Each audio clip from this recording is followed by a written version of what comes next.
Hi friends, welcome back to my channel. ಇವತ್ತಿನ vlog ಶುರು ಮಾಡ್ತಾ ಇದ್ದೀನಿ. ಹಬ್ಬ ನಂಬ್ತಿರೋ ಬಿಡ್ತಿರೋ ಒಂದು ವಾರ ಆಯಿತು ನಾನು ವಿಡಿಯೋ ಮಾಡಿ. ನೀವು ಲಾಸ್ಟ್ ವ್ಲಾಗ್ ನೋಡಿದ್ರಿ ಅಂತ ಅನ್ಕೊಂತೀನಿ. ಅದು ಶಿಲ್ಪನ ಮದುವೆನೇ ಲಾಸ್ಟ್ ಆಗಿದ್ದು. ನನಗೂ ಹುಷಾರಿಲ್ಲ, ಖುಷಿಗೂ ಹುಷಾರಿಲ್ಲ, ಸಿಕ್ಕಾಬಟ್ಟೆ ಸುಸ್ತಾಗ್ಬಿಟ್ಟಿದ್ವಿ. ಅವಳಿಗೆ ಲೂಸ್ ಮೋಷನ್ ಮತ್ತು ವಾಮಿಟ್ ಅದೆಲ್ಲ ಆಯಿತು. ಅದೆಲ್ಲ ಆಗ್ತಾ ಇದ್ದಂಗೆ ಶೀತ ಶುರುವಾಯಿತು, ಜ್ವರ ಶುರುವಾಯಿತು ಮತ್ತೆ. ಸೊ ಕಂಪ್ಲೀಟ್ ಒಂದು 10 days ಅವಳು ಲಾಸ್ಟ್ ಮಂತ್ರಾಲಯಕ್ಕೆ ಹೋಗಿ ಬಂದು 1ನೇ ತಾರೀಕು 2ನೇ ತಾರೀಕು ಮಂತ್ರಾಲಯಕ್ಕೆ ಹೋಗಿ ಬಂದಿದ್ದಕ್ಕೆ ಇವತ್ತಾಗಲೇ 15 ದಿನ ಆಲ್ಮೋಸ್ಟ್. ಇನ್ನೇನು ನಾಳೆ ನಾಡಿದ್ದು ಹೋದರೆ 15 ದಿನ ಅಂತ ಅನ್ಕೊತೀನಿ. ಅಷ್ಟು ದಿನ ಇವಾಗ ಒಂಚೂರು ರಿಕವರಿ ಆಗಿದ್ದಾಳೆ. ಶೀತ ಮಾತ್ರ ಇದೆ ಅಷ್ಟೇ. ನನಗೂ ಕೂಡ ಸೆಂಟ್ರಲ್ಲಿ ಶೀತ, ಥ್ರೋಟ್ ಇನ್ಫೆಕ್ಷನ್, ಜ್ವರ ಈ ಥರ ಎಲ್ಲ ಶುರುವಾಗಿದ್ದರಿಂದ ನಾನು ವ್ಲಾಗ್ ಮಾಡೇ ಇಲ್ಲ. ಒಂದು ವಾರದಿಂದ ವ್ಲಾಗ್ ಮಾಡಿಲ್ಲ. ಇದ್ದಿದ್ದ ವ್ಲಾಗ್ಸ್ಗಳನ್ನೇ ಹಾಕ್ತಾ ಹೋಗಿದ್ದೆ. ಆ್ಯಂಡ್ ಸುಮಾರು ಜನ ಕೇಳ್ತಾ ಇದ್ರಿ, ನಿಖಿತಾ ಮದುವೆ ಯಾವಾಗ ಆಗಿದ್ದು, ಯಾವ ಡೇಟಲ್ಲಿ ಆಗಿದ್ದು, ಯಾವಾಗ ಆಗ್ತಾ ಇದ್ದೀರಂತ. ಈ ಮದುವೆ ಆಗಿದ್ದು 6ನೇ ತಾರೀಕು 7ನೇ ತಾರೀಕು. ಸೊ ಲಾಸ್ಟ್ ವೆಡ್ನಸ್ಡೇ ಥರ್ಸ್ಡೇ ಆಗಿದ್ದು ಮದುವೆ. ಅದನ್ನು ವ್ಲಾಗ್ನ ನಾನು ಹಾಕ್ತಾ ಇದ್ದೆ. ಯಾಕಂದರೆ ಹುಷಾರಿಲ್ಲಿರೋ ಟೈಮಲ್ಲಿ ಸೆಂಟ್ರಲ್ಲಿ ನಾನು ಒಂದಷ್ಟು ದಿನಗಳು ವೀಡಿಯೋ ಆಗದೇ ಇದ್ದಿದ್ದರಿಂದ ಆದ್ದರಿಂದ ಸ್ವಲ್ಪ ಲೇಟ್ ಆಯಿತು ಅಷ್ಟೇ ನಿನ್ನೆ ವೀಡಿಯೋಸ್ ಬರೋದು, ವ್ಲಾಗ್ಸ್ ಬರೋದು. ಸೊ ಇವತ್ತು ಫ್ರೆಶ್ ಆಗಿ, ಇದು ಫ್ರೈಡೇ ವ್ಲಾಗ್, ಇವತ್ತು ವ್ಲಾಗ್ ಮಾಡ್ತಾ ಇದ್ದೀನಿ, ಮಾಡೋಣ ಇವತ್ತು ಅಂತ ಹೇಳಿ.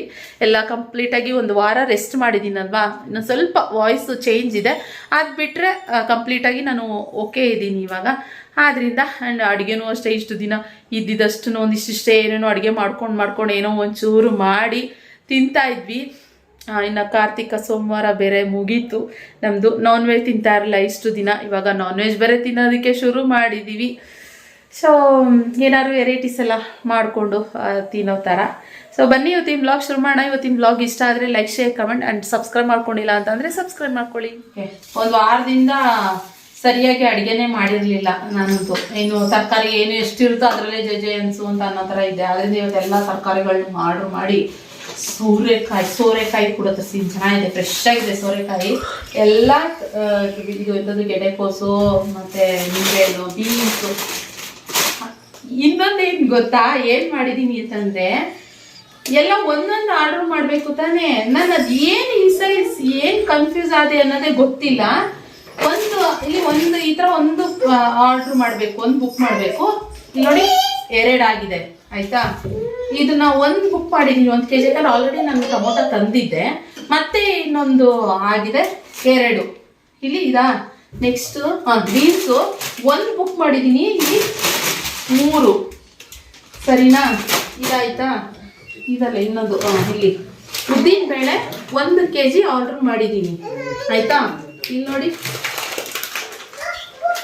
2 kg ಉದ್ದಿನ ಬೇಳೆ ಆರ್ಡರ್ ಮಾಡಿದ್ದೀನಿ. ಹಿಂಗೆ ಇವತ್ತು ಫುಲ್ಲು ಎಲ್ಲ ಡಬಲ್ ಈ ಥರ ಇದಾರೆ. ಏನು ಲೆಕ್ಕ ಹಾಕಿದ್ದೀನೋ ಏನೋ ಗೊತ್ತಿಲ್ಲ. ಆದ್ರೂ ಕೂಡ ಯಾಕೋ ಮಿಸ್ ಹಿಡಿತೈತೆ. ಒಂದ್ಸರಿ ತೆಗ್ದು ನೋಡಿದೆ, ಅದ್ರಲ್ಲಿ ಏನು ಕಾಣಿಸ್ಲಿಲ್ಲ. ಸೊ ಅಮೆಝಾನಲ್ಲಿ ನಾನು ಬುಕ್ ಮಾಡಿದೆ ಆ್ಯಕ್ಚುಲಿ. ಅದೇನು ಈಗ ಫಸ್ಟ್ ಟೈಮ್ ನನಗೆ ಈ ಥರ ಆಗಿದೆ. ಒಂದೊಂದು ಟೈಮ್ ಈ ಲೆಕ್ಕದ ವಿಚಾರದಲ್ಲೂ ಕೂಡ ಹೆಂಗೆ ಎಡವಟ್ ಮಾಡ್ಕೊತೀವಿ ಅಂತ. ಈ ಲೆಕ್ಕದ ವಿಚಾರ ಅಂತ ಅಂದಾಗ ನನಗೆ ನೆನಪಾಯ್ತು. ಏನಂತಂದ್ರೆ ಈ ಚಿಕ್ಕವರಿದ್ದಾಗ ಏನಂತಂದ್ರೆ ನನಗೊಂದು ಸ್ವಲ್ಪ ಮ್ಯಾಥ್ಸ್ ಅಂತಂದ್ರೆ ಒಂದು ಸ್ವಲ್ಪ ತಲೆಗೆ ಹತ್ತುತ್ತಾ ಇರಲಿಲ್ಲ ಅಂತಾನೆ ಹೇಳ್ಬೋದು. ಕ್ಲಾಸಸ್ ನಡೀತಾ ಇರ್ಬೇಕಾದ್ರೆ ಏನ್ ಮಾಡ್ತಾ ಇದ್ದೆ ಅಂತಂದ್ರೆ ಮಲ್ಕೊಬಿಡೋಣಪ್ಪ ಅಂತ ಅನಿಸ್ತಾ ಇತ್ತು. ಇಲ್ಲ ಅಂತಂದ್ರೆ ಎದ್ದೊಡೋಗ್ಬಿಡೋಣಪ್ಪ ಅನ್ನೋ ತರ ಅನ್ಸುತ್ತೆ. ನಿಜ, ನನ್ಗೆ ಒಪ್ಪನಾಗಿ ಹೇಳ್ತೀನಿ, ನನ್ಗೆ ಮ್ಯಾಥ್ಸ್ ಅನ್ನೋದು, ಗಣಿತ ಅನ್ನೋದು ತಲೆಗೆ ಹೋಗ್ತಾನೆ ಇರ್ಲಿಲ್ಲ ಆಯ್ತಾ. ಸೊ ಆದ್ರೆ ನನ್ಗನ್ಸೋದ್ ಪ್ರಕಾರ ಏನಂದ್ರೆ ಈಗಿನ ಮಕ್ಕಳು ಒಂದ್ ಸ್ವಲ್ಪ ಲಕ್ಕಿ ಅಂತಾನೆ ಹೇಳ್ತೀನಿ. ಯಾಕಪ್ಪ ನಾನು ಹಿಂಗ್ ಹೇಳ್ತಾ ಇದ್ದೀನಿ ಅಂತಂದ್ರೆ, ಮೊನ್ನೆ ನನ್ನ ಫ್ರೆಂಡ್ ಮನೆಗೆ ಹೋಗಿದ್ದೆ ನಾನು. ಅವಾಗ ನನ್ನ ಫ್ರೆಂಡು ಮಗ ಬಂದ್ಬಿಟ್ಟು ಆನ್ಲೈನ್ ಕ್ಲಾಸ್ ಲೈವ್ ಆಗಿ ಅಟೆಂಡ್ ಮಾಡ್ತಾ ಇದ್ದ. ನಾನು ಆಮೇಲೆ ಹಾಗೇನೆ ಅಬ್ಸರ್ವ್ ಮಾಡ್ತಾ ಕುತ್ಕೊಂಡೆ. ನಾನು ನೋಡ್ತಾ ಆ ಮಗುನ, ಅವನು ಎಷ್ಟು ಚೆನ್ನಾಗಿ, ಆ ಟೀಚರ್ ಕೂಡ ಅಷ್ಟೇನೆ ಎಷ್ಟು ಚೆನ್ನಾಗಿ ಅವ್ನ ಡೌಟ್ಸ್ನೆಲ್ಲ ಕ್ಲಿಯರ್ ಮಾಡಿ, ಎಷ್ಟು ನೀಟಾಗಿ ಮಗು ಖುಷಿಯಿಂದ ಕುತ್ಕೊಂಡು ಆ ಕ್ಲಾಸ್ನ ಅಟೆಂಡ್ ಮಾಡೋ ತರ ಅವರು ಕೂಡ ಟೀಚರ್ ಕ್ಲಾಸಸ್ನ ನಡೆಸ್ಕೊಡ್ತಾ ಇದ್ರು. ನಾನು ಅದನ್ನ ಕೇಳಿದೆ ನನ್ನ ಫ್ರೆಂಡ್ ಹತ್ರ, ಇದು ಯಾವ ತರ ಕ್ಲಾಸು ಅಂತ. ಅದಕ್ಕೆ ಅವ್ರು ಹೇಳಿದ್ರು ಬಾನ್ಸು ಕ್ಲಾಸ್ ಅಂತ. ನನ್ಗೆ ಇದ್ರ ಬಗ್ಗೆ ಗೊತ್ತಿರ್ಲಿಲ್ಲ. ಅವಾಗ ನನ್ನ ಫ್ರೆಂಡ್ ಹೇಳಿದ್ರು, ಇವಾಗ ಮಕ್ಕಳು ಸಾಮಾನ್ಯವಾಗಿ ಗಣಿತ, ಮ್ಯಾಥ್ಸ್ ಅಂತ ಅಂದ್ರೆ ತುಂಬಾನೇ ಭಯ ಬೀಳ್ತಾರೆ ಅಲ್ವಾ, ಅವ್ರಿಗೋಸ್ಕರನೇ ಅಂತಾನೆ. So world's fastest women calculator ಆಗಿರುವಂತಹ ಶ್ರೀ ನೀಲ್ಕಂಠ ಭಾನು ಅವರು ಮಕ್ಕಳಿಗೆ ಮ್ಯಾಥ್ಸ್ ಫನ್ ಮತ್ತೆ ಇಂಟ್ರೆಸ್ಟಿಂಗ್ ಆಗಿರ್ಲಿ, ಜೊತೆಗೆ ಈಸಿ ಆಗಿರ್ಲಿ ಅಂದ್ಬಿಟ್ಟು ಈ ಕೋರ್ಸ್ ನ ಕೊಡ್ತಿದ್ದಾರೆ. ಜೊತೆಗೆ ಈ ಟೀಚರ್ಸ್ಗೂ ಕೂಡ ಅವರು ಟ್ರೈನಿಂಗ್ ಕೊಟ್ಟಿದ್ದಾರೆ. ಮತ್ತೆ ಟೀಚರ್ಸ್ ಆಮೇಲೆ ಮಕ್ಕಳು ಜೊತೆ ಈಸಿ ವೇ ನಲ್ಲಿ ಮ್ಯಾಥ್ಸ್ ನ ಹೇಳ್ಕೊಡ್ಬೋದು, ಒಂದು ಫನ್ ವೇ ನಲ್ಲಿ ಅಂತ. ಮತ್ತೆ ಟೀಚರ್ಸ್ಗೂ ಕೂಡ ಟ್ರೈನಿಂಗ್ ಕೊಟ್ಟಿದ್ದಾರೆ. ಆಮೇಲೆ ಟೀಚರ್ಸ್ ಮಕ್ಕಳು ಜೊತೆ ಒಂದು ಈಸಿ ವೇ ನಲ್ಲಿ ಅವ್ರಿಗೆ ಮ್ಯಾಥ್ಸ್ ನ ಇಂಪ್ರೂವ್ ಮಾಡಬೇಕು, ಮತ್ತೆ ಅವ್ರ ಮಕ್ಕಳು ಮೆಂಟಲ್ ಕೇಪಬಿಲಿಟಿನ ಇಂಪ್ರೂವ್ ಮಾಡೋಕೆ ಅಂತಾನೆ ಈ ಕ್ಲಾಸಸ್ ನ ಕೊಡ್ತಾ ಇರೋದು ಅಂತ ಹೇಳಿದ್ರು. ಮತ್ತೆ ಈ ಕೋರ್ಸ್ ನ ಎಷ್ಟು ವಯಸ್ಸಿನ ಮಕ್ಕಳು ತಗೋಬಹುದು, ಎಷ್ಟು ವಯಸ್ಸಿನವರೆಗೂ ತಗೋಬಹುದು ಅಂತ ಹೇಳೋದಾದ್ರೆ 5ನೇ ವಯಸ್ಸಿಂದ 16ನೇ ವಯಸ್ಸಿನ ಮಕ್ಕಳವರೆಗೂ ಈ ಬಾನ್ಸು ಕ್ಲಾಸಸ್ ನ ನೀವು ತಗೋಬಹುದು.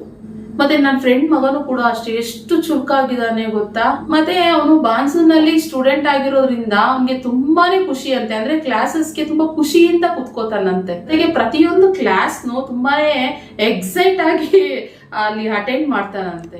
ನನಗ ಅವಾಗ ಅನಿಸ್ತು, ಇದು ನನ್ನ ಇವಾಗ ಅವ್ರ ಮಗು ಆತರ ಇಂಪ್ರೂವ್ ಆಗಿದೆ ಅಂತ ಹೇಳಿದಾಗ ನಾನು ನನ್ನ ವ್ಯೂವರ್ಸ್ಗೆ ಇದ್ರ ಬಗ್ಗೆ ಹೇಳ್ಬೋದಲ್ಲ ಅಂದ್ಬಿಟ್ಟು ಒಂದಷ್ಟು ಇನ್ಫಾರ್ಮೇಶನ್ ನಾನು ಇದ್ರ ಬಗ್ಗೆ ಕಲೆಕ್ಟ್ ಮಾಡಿದೆ. ಸೊ ಆದ್ರಿಂದ ನಾನು ಕೂಡ ನಿಮ್ಗೆ ಹೈಲಿ ರೆಕಮೆಂಡ್ ಮಾಡ್ತೀನಿ. ನೀವು ಏನಾದ್ರೂ ಈ ಬಾನ್ಸು ಕ್ಲಾಸಿಗೆ ಸೇರಿಸಬೇಕು ಅಂತಂದ್ರೆ ಡಿಸ್ಕ್ರಿಪ್ಷನ್ ಬಾಕ್ಸ್ ಅಲ್ಲಿ ಲಿಂಕ್ ಕೊಟ್ಟಿರ್ತೀನಿ, ಆಯ್ತಾ. ಅದ್ರಲ್ಲಿ ನೀವು ಜಾಯ್ನ್ ಆಗ್ಬೋದು. ಜೊತೆಗೆ ಇನ್ನೊಂದು ವಿಷಯ ಏನಪ್ಪಾ ಅಂತಂದ್ರೆ, ಫಸ್ಟ್ 100 ಮೆಂಬರ್ಸ್ ಯಾರು ಬೇಗ ಜಾಯ್ನ್ ಆಗಿ ರಿಜಿಸ್ಟರ್ ಮಾಡ್ಕೋತೀರಾ ಅವ್ರಿಗೆ ಫ್ರೀ ಡೆಮೋ ಕ್ಲಾಸ್ ಕೂಡ ಸಿಗತ್ತೆ. ನಿಮ್ ಮಗುಗೆ ಈ ಫ್ರೀ ಕ್ಲಾಸಸ್ ನ ತಗೊಂಡು ಎಕ್ಸ್ಪೀರಿಯನ್ಸ್ ನೋಡ್ಬೋದು. ಅಂದ್ರೆ ಮಗು ಮೊದಲು ಯಾವ ರೀತಿ ಇತ್ತು ಆಕ್ಟಿವ್ ಆಗಿ, ಇವಾಗ ಯಾವ ರೀತಿ ಇದೆ ಅನ್ನೋದನ್ನ ನೀವು ಚೇಂಜಸ್ ನ ನೋಡ್ಬೋದು. ಸೊ ಬೇಗ ಡಿಸ್ಕ್ರಿಪ್ಷನ್ ಬಾಕ್ಸ್ ಅಲ್ಲಿ ಲಿಂಕ್ ಕೊಟ್ಟಿರ್ತೀನಿ ಫ್ರೆಂಡ್ಸ್, ಒಂದ್ಸರಿ ಚೆಕ್ ಮಾಡಿ ನೋಡಿ, ಓಕೆನಾ. ಇನ್ನು ಸೋಮ್ ಬಂದು ಇವಾಗ ಬ್ಯಾಡ್ಮಿಂಟನ್ ಆಡೋಕ್ಕೆ ಅಂತ ಹೋಗ್ತಾ ಇದ್ದಾರೆ. ಯಾಕೆಂದರೆ ಸುಮಾರು ದಿನ ಆಗೋಯ್ತು, ಅಲ್ಲೇ ಒಂದು 15 ಡೇಸ್ ಆಯಿತು ಅವರು ಆಟ ಆಡೋದಕ್ಕೆ ಹೋಗ್ದಲೆ. ಅದಕ್ಕೋಸ್ಕರ ಇವತ್ತು ಹೋಗ್ತೀನಿ ನಿಖಿತಾ ಅಂತ ಹೋಗ್ತಾಯಿದ್ರು. ಖುಷಿಗೆ ಗೊತ್ತಾಗ್ದಂಗೆ ನಿಧಾನ ಡೋರ್ ಕ್ಲೋಸ್ ಮಾಡ್ಕೊಂಡು ಹೋದ್ರು. ಅವಳು ನೋಡಿಲ್ಲ, ಈ ಕಡೆ ಚಾರ್ಜರ್ ಕಿತ್ತಾಕೋದ್ರಲ್ಲಿ ಬ್ಯುಸಿ ಆಗಿಬಿಟ್ಟಿದ್ಲು. ಆದ್ದರಿಂದ ಆರಾಮಾಗಿ ಹೋಗ್ತಾರೆ. ಖುಷಿ ಅಮ್ಮ, ಹೌ ಆರ್ ಯು? ಏನು ಇಷ್ಟೊಂದು ತಾಯ್ತಗಳೆಲ್ಲ ಕಟ್ಕೊಂಡು ಬಿಟ್ಟಿದ್ದೀರಾ? ಹಲೋ ಖುಷಿ, ಐ ಐ ಐ ಸರಿಯಾಗಿ ಹಾಕೊಬೇಕು. ಇರು, ಹಾಂ ಬಿಡ್ರಿ. ಇಲ್ಲಿ ನೋಡ್ರಿ ರೀ ಸುಂದ್ರಿ, ಸ್ಮೈಲ್ ಕೊಡು ಖುಷಿವ. ಈ ಖುಷಿಲಿ ಹೋಗಪ್ಪ ಅಲ್ಲಿ ನೋಡಿ, ಸ್ಟೈಲು ಸ್ಪೆಕ್ಸು ತೆಗೆದ್ಬಿಟ್ಟು ಹಾಕೋಬೇಕಂತೆ ಅವಳು ಸುಂದ್ರಿ.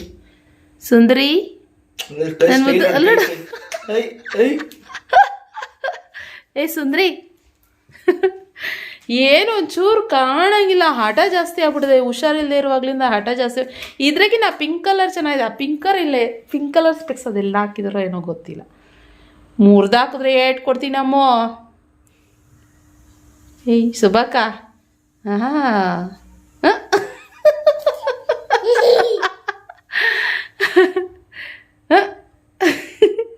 ಬಾಯ್ Khushi, bye. Okay bye sweetheart. ಇನ್ನು ನಾನು ಆವಾಗಲೇ ಹೇಳ್ದಂಗೆ ಕಾರ್ತಿಕ ಮಾಸ ಮುಗೀತು, ನಾನ್ ವೆಜ್ ಮಾಡಬೇಕಾಗಿತ್ತು. ಸೊ ಮಾಡಿಬಿಟ್ಟೆ. ಮಂಗಳವಾರ ಇದು ಮುಗೀತು ಏನೋ ಅಮಾವಾಸ್ಯೆ, ಬುಧವಾರ ನಾನ್ ವೆಜ್ ಮಾಡಿದ್ದೆ ನಾನು. ಏನು ಮಟನ್ ಆಗಿರ್ಬೋದು. ನನಗೆ ಫಸ್ಟು ಚಿಕನ್ಗಿನ್ನ ಮಟನ್ ತಿನ್ನಬೇಕು ಅಂತ ಅನ್ನಿಸ್ತಾ ಇತ್ತು. ರಕ್ಷಿತ್ಗೆ ಚಿಕನ್ ತಿನ್ಬೇಕಂತ ಅನಿಸ್ತಿತ್ತಂತೆ. ನಾನಿಲ್ಲ ರಕ್ಷಿತ್ ಚಿಕನ್ ಬೇಕಾದ್ರೆ ಮಾಡ್ಬೋದು, ಮಟನ್ ಮಾಡೋಣ ಅಂತ, ಅದರಲ್ಲೂ ಕೈಮಾ ಮಾಡೋಣ ಅಂತ ಅನಿಸ್ತಾ ಇತ್ತು ನನಗೆ. ಯಾಕೋ ಗೊತ್ತಿಲ್ಲ, ಎಲ್ಲ ವರ್ಷಕ್ಕಿಂತ ಈ ವರ್ಷ ನನಗೆ ತುಂಬಾ ಸಾಮಾನ್ಯಗೆ ಆ 1 ತಿಂಗಳಲ್ಲಿ ನಾನ್ ವೆಜ್ ತಿನ್ನಬೇಕು ಅಂತ ನನಗೆ ಅನಿಸೋದೇ ಇಲ್ಲ ಒಂಚೂರು, ಗೊತ್ತಾ. ಆದರೆ ಈ ವರ್ಷ ಮಾತ್ರ ನನಗೆ ತಿನ್ನಬೇಕು ಅನ್ನೋ ಥರ ಫೀಲ್ ಆಗ್ತಾಯಿತ್ತು. ಅದು ಯಾವಾಗ ಮುಗಿಯುತ್ತೋ ಅನ್ನೋ ಥರ ಕಾಯ್ತಿದೆ. ಯಾಕೆಂದರೆ ಈ ಥ್ರೋಟ್ ಇನ್ಫೆಕ್ಷನ್ನು, ಈ ಕೋಲ್ಡು, ಜ್ವರ ಥರ ಆದಾಗ ಈ ನಾಲ್ಗೆ ಎಲ್ಲ ಒಂಥರ ಜಟ್ಟಿಡ್ದಂಗೆ ಹಿಂಗೆ ಒಂಥರ ಆಗ್ತಾ ಇರುತ್ತಲ್ಲ, ಏನೂ ರುಚಿನೇ ಗೊತ್ತಾಗಲ್ಲ ನಾಲ್ಗೆ ಅನ್ನೋ ಥರ. ಆ ಟೈಮ್ನಲ್ಲಿ ಈ ಉಪ್ಸಾರು ಖಾರ ಈ ಥರ ಎಲ್ಲ ನಾನ್ ವೆಜ್ಜು ಈ ಥರ ತಿನ್ನಬೇಕು ಅನ್ನೋ ಥರ ಅನಿಸ್ತಾ ಇರುತ್ತಲ್ಲ. ಹಾಗೆ ನನಗೆ ಮೇ ಬಿ ಅದಕ್ಕೆ ಅನ್ನಿಸ್ತಾ ಇತ್ತು ಅನಿಸುತ್ತೆ. ಯಾವುದಾದ್ರೂ ಯೂಟ್ಯೂಬಲ್ಲಿ ಯಾವುದಾದ್ರು ನಾನ್ ವೆಜ್ ಮಾಡ್ತಾ ಇರೋದು, ಯಾವುದಾದ್ರು ಹೋಟೆಲ್ಲು ಆ ಥರ ಏನಾದ್ರು ನೋಡಿದ್ರೆ ಸಾಕು, ಅದನ್ನೇ ನೋಡ್ತಾ ಅದನ್ನು ನೋಡೇ ಒಟ್ಟಿನಲ್ಲಿ ತಿನ್ನೋ ಥರ ನಾನು ಆಸೆನ ತೀರಿಸ್ಕೊತಾ ಇದ್ದೆ ಅಂತಲೇ ಹೇಳ್ಬೋದು. ನಾನು ಸೋಮ್ಗೆ ಹೇಳ್ತಾ ಇದ್ದೆ, ಯಾಕೋ ಈ ಸರಿ ಈ ಥರ ಆಗ್ತಾಯಿದೆ ಸೋಮ್ ಅಂತ ಹೇಳ್ತಾ ಇದ್ದೆ. ಸೋಮ್ ಹಾಗೇನಿಲ್ಲ, ನಿನ್ನ ಮನಸ್ಸನ್ನ ಫಸ್ಟು ಗಟ್ಟಿಯಾಗಿ, ಅಂದರೆ ನಮ್ಮ ಮನಸ್ಥಿತಿ ಕರೆಕ್ಟಾಗಿ ಇಟ್ಕೊಂಡ್ರೆ ನಮ್ಮ ಮನಸ್ಸಲ್ಲಿ ಎಲ್ಲ ಕರೆಕ್ಟಾಗಿರುತ್ತೆ ಅಂತ ಹೇಳ್ತಾಯಿದ್ರು. ಮೇ ಬಿ ಏನೋ ಗೊತ್ತಿಲ್ಲ, ಅದೇ ಹೇಳ್ದಂಗೆ ಇದೆ ಫಸ್ಟ್ ಟೈಮು. ಮತ್ತೆ ಏನು ಗೊತ್ತಾ, ನಂಗೆ ನಾನ್ ವೆಜ್ ಬಿಟ್ಟ ಮೇಲೆ ಫಸ್ಟ್ ಟೈಮ್ ಈ ಥರ ನಾನ್ ವೆಜ್ ಮಾಡಿದ್ರೆ ತಿಂಗಳಾದಮೇಲೆ ಫಸ್ಟ್ ಟೈಮ್ ನನಗೆ ಜಾಸ್ತಿ ತಿನ್ನೋದಕ್ಕೆ ಆಗೋದಿಲ್ಲ. ಯಾಕೆಂದ್ರೆ ನಾನೇ ಮಾಡೋದ್ರಿಂದ ನನಗೆ ತಿನ್ನೋದಕ್ಕಾಗೋದಿಲ್ಲ. ಅದೇ ಯಾರಾದ್ರು ಬೇರೆಯವ್ರು ಮಾಡಿಕೊಟ್ರೆ ಸರಿ ಹೋಗ್ತಿತ್ತು. ಆಮೇಲೆ ಅದು ಅಂದ್ಕೊಂಡೆ, ಅಯ್ಯೋ ನಾನ್ ವೆಜ್ ತರಿಸೋದಕ್ಕಿಂತ ಬೆಸ್ಟು ಏನೋ ನಾನು ತಂದು ಮಾಡೋದಕ್ಕಿಂತ ತರಿಸಿ ನಾವೇನೇ ಆರ್ಡ್ರ್ ಮಾಡ್ಕೊಂಡು ತರಿಸ್ಕೊಂಡು ತಿಂದ್ಬಿಟ್ಟು ಇವಾಗ ಶುಕ್ರವಾರ ಮಾಡಿದರೆ ಚೆನ್ನಾಗಿರೋದೇನೋ ಅನ್ನೋ ಥರನೂ ಅನ್ನಿಸ್ತಾ ಇತ್ತು ನನಗೆ. ಆದರೂ ಇನ್ನೇನು ತಂದುಬಿಟ್ಟಿದ್ದಾರಲ್ಲ ಮಾಡ್ಕೊಂಡು ತಿಂದ್ಬಿಡೋಣ ಅಂದ್ಬಿಟ್ಟು ಸೊ ಮಟನ್ ಸಾರು ಕೈಮಾ ಅದೆಲ್ಲನೂ ಮಾಡಿದೆ. ಸೂಪರಾಗಿತ್ತು. ಆದರೆ ಲೈಟಾಗಿ ತಿಂದಿದ್ವಿ ಅಷ್ಟೇ. ಫ್ರೆಂಡ್ಸ್, ಇವಾಗ ಮಟನ್ ಸಾರು ಮಾಡಿದ್ನಲ್ಲ ಅದು ಹಾಗೇನೇ ಇದೆ. ನನಗೂ ರಕ್ಷಿತ್ಗೂ ಆಗುತ್ತೆ. ಆದರೆ ಸೋಮ್ಗೆ ಏನಾದರೂ ಬೇಕಲ್ವಾ, ಅದಕ್ಕೆ ಅವ್ರಿಗೆ ಅಂತ ಬೀನ್ಸು ಕ್ಯಾರೆಟು ಕಟ್ ಮಾಡಿಬಿಟ್ಟು ಸಖತ್ ಫ್ರೆಶ್ ಆಗಿತ್ತು. ಬೀನ್ಸು ಬೀನ್ಸ್ ಬೇರೆ 3 ಏನೋ ಪ್ಯಾಕೆಟ್ ತರಿಸಿದ್ರೆ ಏನು ವೇಸ್ಟ್ ಆಗೋದಿಲ್ಲ. ಬೀನ್ಸು ಕ್ಯಾರೆಟ್ ಪಲ್ಯ ಡೈಲಿ 3 ಟೈಮ್ ಮಾಡಿಕೊಟ್ರು ನಮ್ಮ ಸೋಮ್ ಬೇಡ ಅಂತ ಅನ್ನೋಲ್ಲ. ಸಪ್ಪೆ ಪಲ್ಯ ಮಾಡಿಕೊಟ್ರೆ ಆಗ್ಬಿಡುತ್ತೆ. ಆದ್ದರಿಂದ ಇವಾಗ ಜಸ್ಟ್ ಮಾಡಿದ್ದೀನಿ. ಅದನ್ನ ಒಗ್ಗರಣೆ ಹಾಕಬೇಕು. ಸ್ವಲ್ಪ ಚಪಾತಿ ಇದೆ ಮತ್ತು ರೈಸ್ ಬಿಟ್ಟಿದ್ದೀನಿ. ಏನಪ್ಪ ಬೇಡಪ್ಪ ಹೋಗಲ್ಲಿ ಕಡೆ ಮೇಲೆ ಒಂಚೂರು ಅದು ಓಪನ್ ಮಾಡ್ಬೇಕಂತ ಓಪನ್ ಮಾಡ್ಬಿಡಮ್ಮ. ಎಲ್ಲ ಅಲ್ಲಾಡ್ಕೊಂಡು ಖುಷಿ ಆಯ್ತಾ. ಇದು ಎಷ್ಟು ಈಸಿ ಗೊತ್ತಾ, ಇದೇನು ಗೊತ್ತಾ, ಹೆಂಗೆ ಹೇಳಿ, ಹೇಳಿ. ಫ್ರಿಡ್ಜಲ್ಲಿ ಏನಾದ್ರು ಐಟಮ್ಸು ಇಟ್ಟು ಮಿದ್ಬಿಟ್ಟು ಏನಾದ್ರು ಸರಿ. ಅದಕ್ಕಿಂತ ನಮ್ಮ ಮನೇಲಿ ಜಾಸ್ತಿ ಯೂಸ್ ಮಾಡೋದಂದ್ರೆ ತರ್ಬೂಜ ಏನಾದ್ರು ಕಟ್ ಮಾಡಿ ಇಟ್ಟಿದ್ರೆ ಅದ್ರ ಮೇಲೆ ಮುಚ್ಚಿಟ್ಬಿಡ್ತಾರೆ. ವಾಟರ್ ಮೆಲನ್ ಇಲ್ಲ ಕರ್ಬೂಜ ಹಣ್ಣು ಅದನ್ನೇನಾದ್ರು ಕಟ್ ಮಾಡಿದ್ರೆ ಅದ್ರ ಮೇಲೆ ಈ ತರ ಮುಚ್ಚಿಬಿಟ್ಟು ಇಡ್ಬೋದು. ಗಟ್ಟಿ ಹಂಗೆ ಕಚ್ಕೊಳ್ಳುತ್ತೆ ಇದು. ಇದು ಬಿದ್ದೋಗ್ಬಿಡುತ್ತೆ ಹೀಗೆ. ಚೆನ್ನಾಗಿದೆ. 350 ರೂಪೀಸ್. ಆಲ್ಮೋಸ್ಟ್ ಎಲ್ಲ ತರಕಾರಿ ತೆಗೆದು ಫ್ರಿಡ್ಜಲ್ಲಿ ಹಾಕ್ತೆ. ಫ್ರೂಟ್ಸ್ಗಳಿದ್ದಾವೆ ಇವೆಲ್ಲ. ಇನ್ನಿಷ್ಟು ಫ್ರೂಟ್ಸು ತರಿಸಿದ್ದೆ. ಸೊ ಇದು ಎತ್ತಿಡ್ಬೇಕು. ಇದು ನಾಳೆ ಒಂಚೂರು ರೆಡ್ ಆಯ್ತು ಅಂದರೆ ಹಂಗೆ ಇಟ್ಟಿದ್ದೀನಿ. ನಾಳೆ ಒಂದು ಸ್ವಲ್ಪ ಚೆನ್ನಾಗಿ ರೆಡ್ ಆಯ್ತು ಅಂತಂದರೆ ಎತ್ತಿಡೋಣ ಅಂತ ಹಂಗೆ ಇಟ್ಟಿದ್ದೀನಿ. ಇನ್ನು ನನ್ನ ಮಗನಿಗೆ ಅವನಿಗೆ ಕೈಮಾ ಉಂಡೆ ಸಾಂಬಾರ್ಗೆ ಹಾಕಿದ್ರೆ ಅವ್ನಿಗೆ ಇಷ್ಟ ಆಗೋದಿಲ್ಲ. ಅದಕ್ಕೋಸ್ಕರ ಅವನಿಗೆ ಎಣ್ಣೆಗೆ ಹಾಕ್ಬೇಕಂತೆ. ಸೊ ಎಣ್ಣೆಗೆ ಹಾಕೋಣ ಅಂತ. ಸೊ ಇನ್ನೊಂದು ಕ್ವಶನ್, ಆಲ್ಮೋಸ್ಟ್ ಎಲ್ಲರಿಗೂ ಕೈಮಾ ಉಂಡೆ ಸಾರು ಅಂದರೆ ಎಲ್ಲರಿಗೂ ಗೊತ್ತು. ಕೈಮಾ ಕಬಾಬ್ ಅಂದರೆ ಯಾರಿಗೂ ಅರ್ಥ ಆಗಲ್ಲ. ಕೈಮಾ ಉಂಡೆ ಅದಕ್ಕೆ ಹಾಕೋ ಬದಲು ಅದೇ ಎಲ್ಲರಿಗೂ ನನ್ನ ಫ್ರೆಂಡ್ಸಿಗೆ ಯಾರು ಕೈಮಾ ಕಬಾಬ್ ಅಂದರೆ ಏನದು ಕೈಮಾ ಕಬಾಬು? ಖುಷಿ ಸಾಕು ಕಣವ ಕುಟ್ಟಿದ್ದು. ಖುಷಿಮಾ ಎಲ್ಲಡಿಕೆ ಕುಟ್ಟೋದು ಏನಾರು ಇದ್ರೆ ಕೊಡಿ, ಒಳ್ಳೆ ಕುಟ್ಕೊಡ್ತಾಳೆ. ಚೆನ್ನಮ್ಮಜ್ಜಿಗೆ ಹೋಗಿ ಕುಟ್ಕೊಡೋಗು, ನಿಮ್ಮ ಅಜ್ಜಿಗೆ ಹೋಗಿ ಕುಟ್ಕೊಡೋಗು. ಕುಟ್ಟಿ ಇಡಲ್ಲ ಅಂತ. ಓಕೆ, ಇವಾಗ ನೀರು ಹೆಚ್ಕೊಂಡಂಗೆ ಯಾಕೋ ಒಂಥರ ಇಲ್ಲೇ ನೋಡ್ಕೊಂಡೆ. ಸ್ವಲ್ಪ ಅಂದ್ರೆ ಶೀತ ಆಗಿತ್ತಲ್ಲ ಒಂದು ವಾರದಿಂದ. ಈ ಸೈನಸ್ ಅಂತಾರಲ್ಲ, ಪರ್ಫೆಕ್ಟ್ ಸ್ಲೀಪ್ ಆಗಿಲ್ಲ, ನಿದ್ದೆ ಆಗಿಲ್ಲ ಕರೆಕ್ಟಾಗಿ. ಹೌದು, ಕರೆಕ್ಟ್. ರಾತ್ರಿ ಖುಷಿ ಯಾಕೆ ಬಾಳ್ತಾಯಿದ್ನು ಅಂತ ಒಂದೇ ಸಲ ಮಲಗಿದೆ. ಒಂಥರ ಇಲ್ಲೇ ಪೇನ್ ಆಗ್ತಾಯಿದೆ. ಇವತ್ತೆಲ್ಲ ಮಲಗೇ ಇಲ್ಲ ಬೇರೆ ನಾನು. ಅದರಿಂದ ಯಾಕೋ ಹಂಗಂತ ಇಲ್ಲ, ನಿದ್ದೆ ಬರ್ತಾ ಇದೆಯೋ ಏನೋ ಗೊತ್ತಿಲ್ಲ. ಬೇಗ ಮಲಗಬೇಕು ಅನ್ನೋ ಗೊತ್ತಿಲ್ಲ. ನಿನ್ನೆನೂ ಬೇಗ ಮಲ್ಕೊಂಡೆ, ಇವತ್ತು ಬೇಗ ಮಲಗಬೇಕು ಅನ್ನೋ ಥರ ಅನಿಸ್ತಾ ಇದೆ. ಸೊ ಅದಕ್ಕೋಸ್ಕರ ಬೇಗ ಒಂದು ಸ್ವಲ್ಪ ಒಗ್ಗರಣೆ ಮಾಡಿಬಿಡ್ತೀನಿ ಅಂತ. ಬೀನ್ಸು ಸ್ವಲ್ಪ ಬೇಯಬೇಕಿದು. ಉಪ್ಪಾಕಿ ಬೇಯಿಸ್ಬಿಡ್ತೀನಿ. ಒಬ್ರಿಗಾಗೋಷ್ಟು ಅಷ್ಟೇನೆ. ಒಂದು ಚಿಕ್ಕ ಪಾತ್ರೆ ಯಾವುದೋ ಸಿಕ್ತು ಅದನ್ನೇ ಇಟ್ಟಿದ್ದೀನಿ. ಅದು ಬೇರೆ ಇಡೀ ಇಲ್ಲ. ಮೆಟ್ರೋ ಹೋದ್ರೆ ನೆಕ್ಸ್ಟ್ ಅದನ್ನ ತರಬೇಕು ಒಂದು.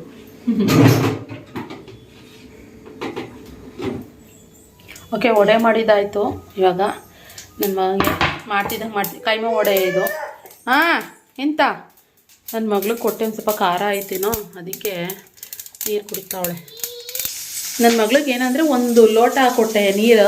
ಇವಾಗ ಇನ್ನೊಂದು ಲೋಟ ಇಟ್ಕೋಬೇಕು. ಈ ಲೋಟದಿಂದ ಆ ಲೋಟಕ್ಕೆ, ಆ ಲೋಟದಿಂದ ಈ ಲೋಟಕ್ಕೆ ಆಟ ಆಡಿಕೊಂಡು ನೀರಲ್ಲಿ ಅಲ್ಲೆಲ್ಲ ನೀರು ಚೆಲ್ಲಿ, ಸೋಫಾ ಮೇಲೆಲ್ಲ ನೀರು ಚೆಲ್ಲಿ ಇವಾಗ ಆಟ ಆಡ್ತಾ ಕುತ್ಕೊಬೇಕು ಅವಳು ಅಷ್ಟೇನೆ. ಓಕೆ, ಇವಾಗ ಈ ಕಡೆ ಬಂದು ಒಗ್ಗರಣೆ ಮಾಡಿದ್ದೀನಿ, ಮಾಡ್ತಾಯಿದ್ದೀನಿ ಒಗ್ಗರಣೆ. ಈರುಳ್ಳಿ, ಸ್ವಲ್ಪ ಕರ್ಬೇವಿನ ಸೊಪ್ಪು, ಜೀರಿಗೆ, ಸಾಸಿವೆ ಎಲ್ಲ ಒಗ್ಗರಣೆ ಮಾಡಿಬಿಟ್ಟು ಸ್ವಲ್ಪ ತೆಂಗಿನಕಾಯಿ ತುರಿ ಹಾಕಿ ಬೀನ್ಸ್ ಕ್ಯಾರೆಟ್ ಬೇಯಿಸಿರೋದನ್ನ ಅದಕ್ಕೆ ಆ್ಯಡ್ ಮಾಡೋದು ಅಷ್ಟೇ.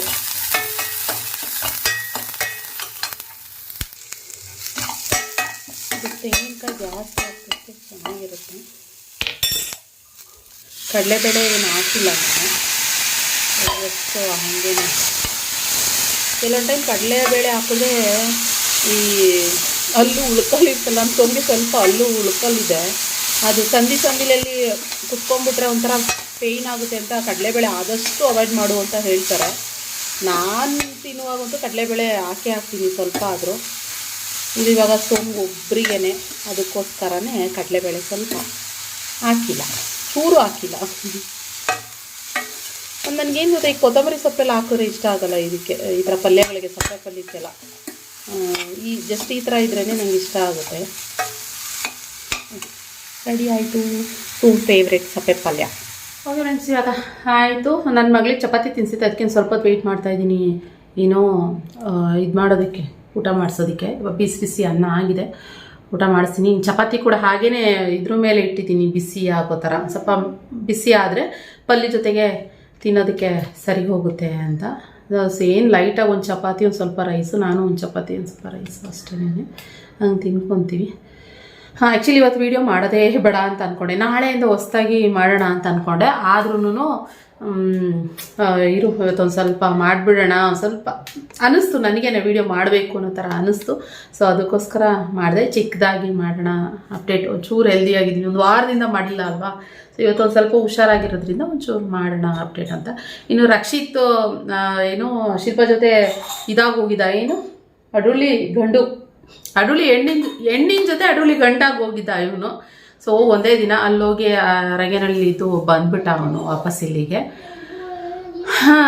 ಇನ್ನು ಸುಮಾರು ಜನ ಕೇಳ್ತಾ ಇದ್ದಿದ್ದು ಲಾಸ್ಟ್ ವಿಡಿಯೋ ಕ್ವಶನ್ಗಳು ಬಂತು ಅಂತಂದರೆ ಎಲ್ರೂದು ಒಂದೇ, ಏನು ಅಜ್ಜಿ ಬಂದಿಲ್ವಾ ನಿಖಿತಾ, ರಿಷಿ ಬಂದಿಲ್ವಾ ನಿಖಿತಾ, ಕಮೆಂಟ್ಸ್ಗಳಲ್ಲಿ ಇದೆ ಅಪ್ಪ. ನಿಜ ಬಂದಿಲ್ಲ ಅಜ್ಜಿ ಮದುವೆಗೆ, ಯಾರು ಶಿಲ್ಪ ಮದುವೆಗೆ ಅಜ್ಜಿ ಬಂದಿಲ್ಲ. ಯಾಕೆಂದರೆ ಅಜ್ಜಿ ಸಿಚುವೇಶನ್ ಎಲ್ರಿಗೂ ನೋಡಿದ್ದೀರಾ ಅಂತ ಅನ್ಕೋತೀನಿ. ಕಾಲು ಅದು ಫ್ರ್ಯಾಕ್ಚರ್ ಆಗಿದೆ, ಆಪ್ರೇಷನ್ ಆಗಿದೆ, ಅಜ್ಜಿಗೆ ನಡಿಯೋಕ್ಕಾಗ್ತಲ್ಲ. ಇವಾಗ ಒಂಚೂರು ಆ್ಯಕ್ಟಿವ್ ಆಗ್ತಾ ಇದ್ದಾರಂತೆ, ನಡೀತಾ ಇದ್ದಾರಂತೆ, ಒಂಚೂರು ನಡೀತಾ ಇದ್ದಾರೆ. ಚಾಂದಿ ಹೇಳ್ತಿದ್ಲು ಅಜ್ಜಿ ಇವಾಗ ಒಂದು ಸ್ವಲ್ಪ ರಿಕವರ್ ಆಗ್ತಾಯಿದೆ ಅಕ್ಕ, ಚೆನ್ನಾಗಾಗ್ತಾಯಿದೆ ಮೊದಲು ಥರ ಅಂತ. ಸೊ ಬೇಗನೆ ಆಗಲಿ ಅಂತ ಅನ್ಕೊಂಡೆ. ಅಂದರೆ ಚಾಂದಿನಿ ಮದುವೆ ಅಷ್ಟೇ ಬೇಗ ಆಗಲಿ ಅಂತಲೇ ನಾವೆಲ್ಲರೂ ಆಸೆ ಪಡ್ತೀವಿ. ಅದು ಬಿಟ್ಟರೆ ರಿಷಿ ಬಂದಿಲ್ಲ, ನಾನು ಬ್ಲಾಗಲ್ಲಿ ಹೇಳಿದೆ. ರಿಷಿಗೆ ಬಂದ್ಬಿಟ್ಟು ಅವನು ಎಲ್ಲರೂ ಬಂದುಬಿಟ್ಟಿದಾರಲ್ಲ ಇನ್ನು, ಅದರಿಂದ ಅವ್ನ ಮನೆ ಹತ್ರ ಯಾರು ಒಬ್ರು ಇರಬೇಕು ಅಂತ ಹೇಳಿ ಅವನು ಬಂದಿಲ್ಲ ಅಷ್ಟೇನೆ. ಅದು ಬಿಟ್ಟರೆ ಇನ್ನು ನಮ್ಮ ಪಾಪಿ ಅತ್ತೆ ಯಾಕೆ ಬಂದಿಲ್ಲ ಅಂತಂದರೆ ಚೆನ್ನಾಗಿ ನೋಡ್ಕೊಬೇಕಾಗಿತ್ತಲ್ವ, ಯಾರು ಒಬ್ರು ಮನೆಯಲ್ಲಿ ನೋಡ್ಕೊಳಕ್ಕೆ ಇರಲೇಬೇಕಲ್ವ, ಅದಕ್ಕೋಸ್ಕರ ಪಾಪಿ ಅತ್ತೆನೂ ಬಂದಿಲ್ಲ. ಅದು ಬಿಟ್ಟರೆ ಇನ್ನೆಲ್ಲರೂ ಬಂದಿದ್ರು, ಆಶಾ ಫ್ಯಾಮಿಲಿ, ಅವ್ರ ಮನೆ ಫ್ಯಾಮಿಲಿಯವರು ಎಲ್ಲರೂ ಬಂದಿದ್ರು. ಯಾರೂ ಬಂದಿಲ್ಲ ಅನ್ನೋ ಥರ ಇಲ್ಲವೇ ಇಲ್ಲ. ನನಗಿನ್ನೂ ಸರ್ಪ್ರೈಸ್ ಅಂತ ಅನಿಸಿದ್ದು ನಮ್ಮ ಮಾವನೇ, ಅಂದರೆ ನಮ್ಮ ಅಕ್ಕನ ಗಂಡ, ನಮ್ಮ ವಸಂತ ಅಕ್ಕನ ಗಂಡ. ಅವರು ಎಲ್ಲೂ ಸಮನೆ ಹೋಗೋದೇ ಇಲ್ಲ ಹೊರಗಡೆ, ಆಯಿತಾ. ನನಗೆ ಅವ್ರು ನೋಡಿದ ತಕ್ಷಣವೇ ಶಾಕ್ ಆಗೋಯ್ತು, ಓ ಮಾವ ನೀವು ಬಂದುಬಿಟ್ಟಿದ್ದೀರಾ ಅಂತ ಹೇಳಿ. ಸೊ ಒಂಥರ ಖುಷಿ ಅಂತ ಅನ್ನಿಸ್ತು. ಅಜ್ಜಿ ಆದಷ್ಟು ಬೇಗ ಹುಷಾರಾಗಲಿ ಅಂತ ನಾನು ಅನ್ಕೊತೀನಿ. ಅಪ್ಪ ನಮ್ಮ ಮಮ್ಮಿನೂ ಅಷ್ಟೇ, ಆದಷ್ಟು ಬೇಗ. ಇವಾಗ ಮಮ್ಮಿಗೂ ಸ್ವಲ್ಪ ಯಾಕೋ ಹುಷಾರಿಲ್ಲ, ಸುಸ್ತು ಅಂತ ಹೇಳ್ತಾಯಿದ್ರು.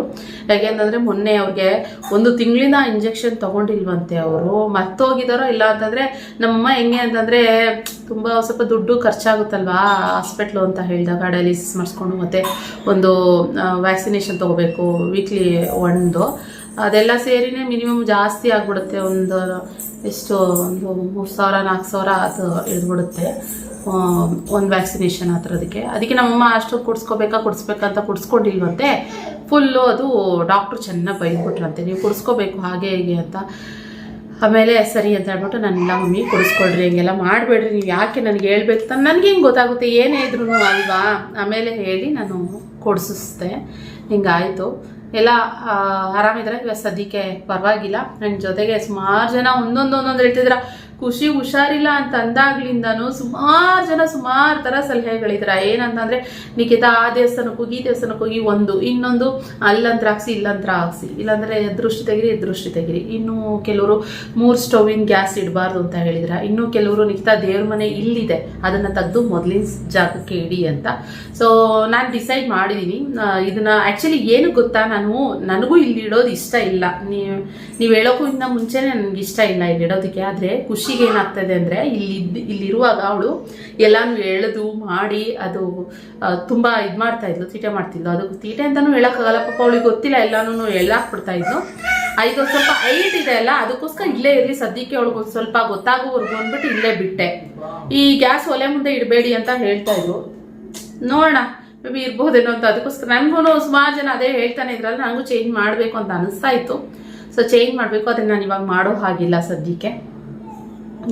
ನನಗೆ ಡೇಟ್ ಆಗಿರೋದ್ರಿಂದ ನಾನು ಮುಟ್ಟೋ ಹಾಗಿಲ್ಲ ಅಲ್ಲಿ. ಸೊ ನೆಕ್ಸ್ಟ್ ಪೂಜೆ ಮಾಡುವಾಗ ಅದನ್ನು ತೆಗೆದು ಶಿಫ್ಟ್ ಮಾಡ್ತೀನಿ ಅಲ್ಲಿಗೆ, ಮತ್ತೆ ಎಲ್ಲಿತ್ತೋ ಅಲ್ಲೇ ಇಡ್ತೀನಿ. ಆ್ಯಕ್ಚುಲಿ ಅದು ಬಂದಮೇಲೆ ಒಂದು ಸ್ವಲ್ಪ ಲುಕ್ಕು ಹೋಗಿದೆ ಅಂತಲೇ ಹೇಳ್ಬೋದು. ನನ್ನ ಮನೆದು ಒಂದು ಸ್ವಲ್ಪ ಲುಕ್ ಚೇಂಜ್ ಮಾಡಬೇಕು ಅನ್ನೋ ಥರ ಪ್ಲ್ಯಾನು ಅಂದ್ಕೊಂಡಿದ್ದೀನಿ ನಾನು. ಅಂದರೆ ಈ ವಾಲ್ಪೇಪರ್ ಇದೆಯಲ್ಲ ಅದನ್ನು ಚೇಂಜ್ ಮಾಡೋಣ ಅಂತ ಅನ್ಕೊತಾ ಇದ್ದೀನಿ. ನನಗೂ ಯಾಕೋ ಸಿಕ್ಕಾಪಟ್ಟೆ ಡಾರ್ಕ್ ಥರ ಫೀಲ್ ಆಗ್ತಾಯಿದೆ ಮನೆಯಲ್ಲಿ. ಅದಕ್ಕೋಸ್ಕರ ಇದನ್ನು ಚೇಂಜ್ ಮಾಡೋಣ ಅನ್ನೋ ಥರ ಅಂದ್ಕೊಂಡಿದ್ದೀನಿ. ಸೋಮ್ಗೆ ಹೇಳ್ತಾ ಇದೆ, ನಿನ್ನಿಷ್ಟ ಅಮ್ಮ, ನಿನಗೆ ಹೆಂಗೆ ಅನಿಸುತ್ತೆ ಹಂಗೆ ಮಾಡು ಅಂತ ಹೇಳಿದ್ರು. ಇಷ್ಟು ದಿನ ಬೇಡ ಅಂತಲೂ ಸುಮ್ಮನೆ ಆಗ್ತಿದೆ, ಮಾಡಿಸೋಣ ಅಂತ ಅಂದ್ಕೊಂಡು ಮತ್ತೆ ಬೇಡ ಅಂತ ಅನ್ಕೊತಾ ಇದ್ದೀವಿ. ಮಾಡಿಸ್ಬಿಟ್ಟಿದ್ವಲ್ಲ, ಅಟ್ಲೀಸ್ಟ್ 1 ವರ್ಷ ಆಗಲಿ ಅಂತ ಸುಮ್ಮನೆ ಇದೆ. 1 ವರ್ಷದ ಮೇಲೆ ಆಗೋಯ್ತು. ಅದಕ್ಕೆ ಇವಾಗ ಇದನ್ನು ಚೇಂಜ್ ಮಾಡೋಣ ಅಂತ ಅನಿಸ್ತಾ ಇದೆ. ನೀವೇನಂತೀರಾ ಅಂತ ನನಗೆ ಹೇಳಿ. ಇಲ್ಲಿ ಫುಲ್ ಡಾರ್ಕ್ ಅನಿಸುತ್ತೆ ಅಲ್ಲ ನೋಡಿ, ಹಿಂಗೆ ಕ್ಯಾಮ್ರಾ ಹಿಂಗೆ ತೊಗೊಂಬರ್ತೀನಲ್ಲ ಆವಾಗ ಫುಲ್ಲು ಡಾರ್ಕ್ ಥರ ಫೀಲ್ ಆಗುತ್ತೆ ನನಗೆ. ಅದು ಈ ಕಡೆ ನೋಡಿ ಎಷ್ಟು ಚಂದ ಲೈಟ್ ಕಲರ್ ಕಾಣಿಸುತ್ತೆ. ಅದಕ್ಕೇನೇನೆ. ನೀನೇನಂತೀಯ ರಶಿ? ಹಾಂ, ಚೇಂಜಾ? ಸ್ವಲ್ಪ ಚೇಂಜ್ ಮಾಡೋಣ ಅಂತ ಅನ್ಕೊತಾ ಇದ್ದೀನಿ.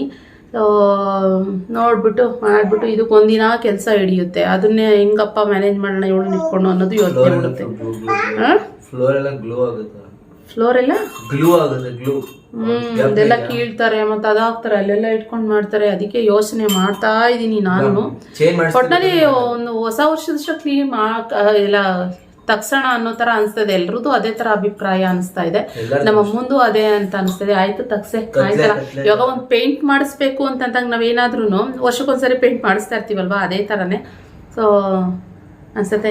ನಿಮ್ಗೇನು ಅನ್ಸಿದೆ ಅಭಿಪ್ರಾಯ? ಸುಮಾರು ಜನ ಹೇಳಿದ್ರಿ ನಿಖಿತಾ ಬೇಡ ಅಂತ ಹೇಳಿದ್ರಿ ಸುಮಾರು ಜನ. ನನಗೂ ಅನಿಸ್ತಿತ್ತು, ಆದರೆ ಹಾಗೋಗ್ಬಿಟ್ಟಿದ್ಯಲ್ಲ ಇವಾಗ ಮತ್ತೆ ತಿರ್ಗಾ ಅದನ್ನ ತೆಗಿಯೋಕ್ಕಾಗೋದಿಲ್ಲ ಮಗು ಇಟ್ಕೊಂಡು ಅಂತ ಸುಮ್ಮನೆ ಆಗಿದೆ. ನಾನು ಇಷ್ಟು ದಿನ ಹೆಂಗೆಗೋ ನಿಭಾಯಿಸ್ಕೊಂಡು ಬಂದೆ. ಸೊ ಆ್ಯಕ್ಚುಲಿ ಏನು ಗೊತ್ತಾ, ನಮ್ಮನೆ ದೊಡ್ಡದಾಗಿದೆ. ಹಾಲು ಬಂದು ಈ ಲಿವಿಂಗ್ ಏರಿಯಾ ತುಂಬ ದೊಡ್ಡದಾಗಿದೆ. ಆದರೆ ನೋಡೋದಕ್ಕೆ ವಿಡಿಯೋದಲ್ಲಿ ಚಿಕ್ಕದಾಗಿ ಫೀಲ್ ಆಗುತ್ತೆ, ಆದರೆ ನಿಜವಾಗ್ಲೂ ಇಲ್ಲಿ ದೊಡ್ಡದಾಗಿ ಅನಿಸುತ್ತೆ. ಸುಮಾರು ಜನ ನನಗೆ ಬಂದವರೆಲ್ಲ ಅದೇ ಅಂತಾರೆ, ಯಾಕೆ ವಿಡಿಯೋದಲ್ಲಿ ಚಿಕ್ಕದು ಅನಿಸುತ್ತೆ ಅಂತ ಅಂದರೆ ಈ ವಾಲ್ಪೇಪರಿಂದಾನೆ. ಆಯಿತಾ? ಸೊ ಮತ್ತು ಇನ್ನೂ ಯಾರೋ ರೀಸೆಂಟಾಗಿ ಹೇಳಿದ್ರಪ್ಪ ನನಗೆ ಏನಂತ ಕಮೆಂಟ್ ಮಾಡಿ, ನಿಖಿತಾ ಯಾರೋ ಅವರು ಅಂತಪ್ಪ, ಅವರು ಏನು ಯೂಟ್ಯೂಬಲ್ಲಿ ಅವ್ರನ್ನ ಬೆಳೆಯೋದಕ್ಕೋಸ್ಕರ ಇನ್ನೊಬ್ರ ಬಗ್ಗೆ ಗಾಸಿಪ್ ತಗೊಂಡು ಮಾತಾಡೋದು. ಅಂತಂದರೆ ನಮ್ಮನೆ ಜಾತ್ರೆ ಥರ ಇದೆ ಅಂತೆ, ಆ ಥರ ಎಲ್ಲ ಏನೋ ಹೇಳಿದ್ದಾರೆ ಅಂತ ಹೇಳ್ಬಿಟ್ಟು ನನಗೆ ಕಮೆಂಟ್ ಮಾಡಿ, ನಿಖಿತಾ ನೋಡಿ ಅವರು ಈ ಥರ ಎಲ್ಲ ಕಮೆಂಟ್ ಮಾಡಿದ್ದಾರೆ, ನಿಖಿತಾ ಅವರು ವೀಡಿಯೋದಲ್ಲಿ ಈ ಥರ ಎಲ್ಲ ಹೇಳಿದ್ದಾರೆ ಅಂತ ಹೇಳಿದ್ರು. ಯಾರು ಅನ್ನೋದು ನನಗೆ ಗೊತ್ತಾಗಲಿಲ್ಲ. ಸೊ ಅವ್ರ ಬಂಡವಾಳನೇ ಅದು ಅನಿಸುತ್ತೆ. ಅಂದರೆ ಅವ್ರು ಬೆಳೆಯೋದಕ್ಕೋಸ್ಕರ ಇನ್ನೊಬ್ರನ್ನ ಅಂದರೆ ಈ ಥರ ಹೇಳ್ಕೊಂಡು ಮಾತಾಡ್ಕೊಂಡು ಮಾಡ್ಬೋದು. ನಂಗೆ ಗೊತ್ತಿಲ್ಲ ಅದ್ರ ಬಗ್ಗೆ. ನಾನು ಅದ್ರ ಬಗ್ಗೆ ಜಾಸ್ತಿ ತಲೆನೂ ಕೆಡ್ಸ್ಕೊಳ್ಳೋಕೆಲ್ಲ ಮಾತಾಡ್ಕೊಂಡ್ರೆ ಮಾತಾಡ್ಕೊಳ್ಳಿ ಬಿಡು ಅಂದ್ಬಿಟ್ಟು ಸುಮ್ಮನೆ ಆಗ್ಬಿಟ್ಟೆ ನನ್ನ ಪಾಡಿಗೆ ನಾನು. ಸೊ ಇನ್ನೊಂದು ನನಗೇನೆ ಇದು ಆ್ಯಕ್ಚುಲಿ ಅಷ್ಟಾಗಿ ಇಷ್ಟ ಇಲ್ಲ. ಆದರೆ ಡಾರ್ಕ್ ಏನಂದರೆ ಗಲೀಜ್ ಆಗ್ಬಿಡುತ್ತಲ್ವ. ಇವ್ ನೋಡಿ ರೂಮ್ಗಳೆಲ್ಲ. ಖುಷಿಮಾ ಚೈನ್ ಎಲ್ಲ ಕಿತ್ತು ಬಿಸಾಕ್ತಾಳೆ ಗೊತ್ತೋ. ನೋಡ್ದೆ ಅಲ್ಲೋಯ್ತು, ಬುಕ್ಕು ಬೀಳಲಿಲ್ಲ, ಅಲ್ಲಿ ಬೀಳ್ತು ನೋಡಿದೆ ನಾನು. ನನ್ನ ಮಗ ಇಲಿ ಹೋಯ್ತು ಅಂದರೆ ಹುಲಿನೇ ಹೊಂಟೋಯ್ತು ಅಂತ ಹೇಳ್ತಾನೆ. ಹಾಯ್ ಫ್ರೆಂಡ್ಸ್, ನೋಡಿ ಫ್ರೆಂಡ್ಸ್, ಖುಷಿ ತುಂಬ ಆಟ ಮಾಡ್ತಾಳೆ ಫ್ರೆಂಡ್ಸ್. ನೋಡಿ ಇಷ್ಟು ತಾಯ್ತಗಳು ಕಟ್ಸಿದೀವಿ, ಹುಷಾರಿಲ್ಲ ಅಂತಾಳೆ ಮುದ್ದು ಬಂಗಾರಿಗೆ, ನನ್ನ ಅಮ್ಮನಿಗೆ. ಹಂಗೆ ಎಷ್ಟೋ ವಿಷಯಗಳು ಇದಾವೆ. ಅದೇ ಹೇಳಲ್ವಾ, ನಾನು ಮರ್ತು ಹೋಗ್ಬಿಡ್ತೀನಿ, ಹೇಳ್ಕೊಳ್ಳಲೆ. ಯಾರು ಹೇಳ್ಕೊತಾರೆ ಬಿಡು, ಹೋಗ್ಲಿ, ಇದನ್ನೆಲ್ಲ ಹೇಳ್ಕೊಳ್ಳೋ ನೆಸೆಸಿಟಿ ಇಲ್ಲ ಅಂತ ಅಂದ್ಕೊಂಡು ನಾನು ಸರಿ ಫ್ರೆಂಡ್ಸ್ ಬಾಯ್ ಮಾಡಿಬಿಡು. ಬಾಯ್ ಫ್ರೆಂಡ್ಸ್, ಬಾಯ್. ವಾಶ್ ನೋಡ್ತೀನಿ. ಯಾರು ಹೇಳ್ಕೊತಾರೆ ಬೇಡ ಬಿಡು ಇದೆಲ್ಲ ಏನಕ್ಕೆ ಅಂತ. ಇಲ್ಲ ಕೆಲವೊಂದು ನಾನು ಮರ್ತೋಗ್ಬಿಡ್ತೀನಿ ಸ್ವಲ್ಪ, ಹಿಂಗಾಗಿ ಸೊ ಹಿಂಗೇನೋ ಒಂದು ಹೇಳಕ್ಕೆ ಹೋಗಿ ಇನ್ನೊಂದು ಜ್ಞಾಪಕ ಬರುತ್ತೆ ನನಗೆ, ಹಂಗಂಗೇನೆ. ಆದ್ದರಿಂದ ತಲೆ ಕೆಡಿಸ್ಕೊಂಬಾರ್ದು ಜಾಸ್ತಿ. ನಾವೇನು ಮಾಡಬೇಕು ಅನ್ನೋದ್ರ ಬಗ್ಗೆ ಮುಂದೆ ಯೋಚನೆ ಮಾಡ್ತಾ ಹೋಗಬೇಕು ಅನ್ನೋದೇ ನನ್ನ ಉದ್ದೇಶ. ಸೊ ಓಕೆ ಫ್ರೆಂಡ್ಸ್, ಮತ್ತೆ ನಾನು ಹೊಸದಾಗಿ ಒಂದು ನೆಕ್ಸ್ಟ್ ಹೊಸ ವ್ಲಾಗ್ನೊಂದಿಗೆ ಸಿಗ್ತೀನಿ. ಇವತ್ತಿನ ವ್ಲಾಗ್ನ ಸದ್ಯಕ್ಕೆ ಇಲ್ಲಿಗೆ ಎಂಡ್ ಮಾಡ್ತೀನಿ. ತುಂಬ ದಿನ ಆದಮೇಲೆ ನಾನ್ ವೆಜ್ ತಿಂದು ಚೆನ್ನಾಗಿತ್ತು. ಇವತ್ತು ಸ್ವಲ್ಪ ಏನಂತಾರೆ ತಂಗ್ಳು ಸಾರು, ಅದನ್ನು ಬಿಸಿ ಮಾಡಿಬಿಟ್ಟು ಬಿಸಿ ಅನ್ನೋ ಜೊತೆಗೆ ತಿನ್ನೋದು ಇನ್ನೂ ಯಮ್ಮಿ ಆಗಿರುತ್ತೆ. ಸೊ ಮಸ್ತಿರುತ್ತೆ. ಹೀಗೆ ಊಟ ಮಾಡ್ತೀವಿ ನಾವು ಕೂಡ. ಆಯಿತಾ? ರಕ್ಷಿತ್ ವೇಟ್ ಮಾಡ್ತೀನಿ, ಊಟ ಮಾಡಲ್ವಾ? ಬಂದಿದ್ದೆ ಶಣ್ಣನೇ ಕಾಫಿ ಬಿಸ್ಕೆಟ್ ಏನೇನೋ ತಿಂದ. ಅದರಿಂದ ಸೊ ಓಕೆ, ಇನ್ನೂ ಒಂದಷ್ಟು ಅಪ್ಡೇಟ್ಗಳು ಕೊಡಬೇಕು ನಾನು ನಿಮಗೆ. ಖಂಡಿತ ನೆಕ್ಸ್ಟ್ ವ್ಲಾಗ್ಗಳಲ್ಲಿ ಕೊಡ್ತೀನಿ. ಆಯಿತಾ? ಸ್ಟೆಪ್ ಬೈ ಸ್ಟೆಪ್ ಕೊಡಬೇಕು. ಎಲ್ಲನೂ ಒಟ್ಟಿಗೆ ನಾನು ಹೇಳೋದಕ್ಕೂ ಆಗಲ್ಲ. ಮತ್ತೆಲ್ಲ ನಾನು ಹೇಳ್ತಾ ಇದ್ದೆ ಎಲ್ಲ ಕ್ಲಾರಿಫೈ ಆದಮೇಲೆ ನನಗೂ ಕೂಡ ಒಂದು ಕ್ಲಾರಿಟಿ ಸಿಕ್ಕಿದ್ಮೇಲೆ ಪ್ರತಿಯೊಂದು ನಾನು ನಿಮ್ಮ ಜೊತೆ ಹೇಳ್ತೀನಿ ಅಂತ ಹೇಳ್ಬಿಟ್ಟು ಆದ್ದರಿಂದ ಒಂದೊಂದೇ ಸ್ಟೆಪ್ ಬೈ ಸ್ಟೆಪ್ ಹೇಳ್ತಾ ಬರ್ತಾ ಇದ್ದೀನಿ. ಓಕೆನಾ? ಸೊ ಇವತ್ತಿನ ಬ್ಲಾಗ್ ಇಲ್ಲಿ ಏನು ಮಾಡ್ತೀನಿ, ಇವತ್ತಿನ ಬ್ಲಾಗ್ ಇಷ್ಟ ಆದರೆ ಲೈಕ್ ಶೇರ್ ಕಮೆಂಟ್, ಮತ್ತೆ ಇನ್ನೊಂದು ಹೊಸ ಬ್ಲಾಗ್ ನೊಂದಿಗೆ ಸಿಗ್ತೀನಿ. Thank you for watching. ಅದೇ ಶೀಘ್ರದಲ್ಲೇ ಬರೋದು. ಬಾಯ್ ಬಾಯ್ ಬಾಯ್.